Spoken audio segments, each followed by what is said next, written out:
2018-жылы мажбурлап никеге тургузуу үчүн ала качылып бараткан Бурулай милиция бөлүмүндө өлтүрүлдү. Мен бул резонанстуу окуяны 1 жыл бою түз эфирде чагылдырып, бир дагы сот отурумун калтырган эмесмин.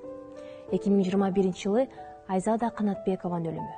Мен бул эки окуяны мисалында коомчулуктун кайдыгерлиги жана себептерин иликтедим. Бирок патриархалдык көз караш басым болгон кыргыз коомунда аялдар укуктары, үй-бүлө зомбулугу тууралуу үн каткандан көбү качышат. Ал тургай журналисттер өздөрү да мындай окуяларды чагылдыруудан аябылышат. Ал эле эмес, коомдо феминизм сөзү көбүнчө терс көрүнүш катары кабылданат. Демек, аялдардын укугун ойлогондор дароо эле кандайдыр бир коркунуч жараткан салтыбыздын душманы болуп чыга келишет. Бирок биз андай тоскоолдуктарга карабай, аялдар өлтүрүлүп, резонанс жаралганда гана эмес, бул темаларды ар убак чагылдырышыбыз керек. Арапта Азаттыкта эже-сиңдилер телекөрсөтүүсүн жана Аялзат радио түрмөгүндө аялдар укуктары тууралуу сөз кылабыз. Биз зордук, зомбулук, гендердик стереотиптер менен күрөшүп, аялдардын өзүнө ишенип, ийгиликке жетүүсүнө жардам берүүгө аракет кылабыз.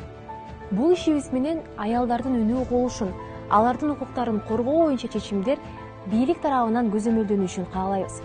Көйгөйдү көрүп туруп, үн катпай, баары жакшы деп жымсалдаган коом менен да күрөшкүбүз керек. Маалыматты чагылдыруу коомдогу реакцияларга жана өзгөртүүлөргө алып келет.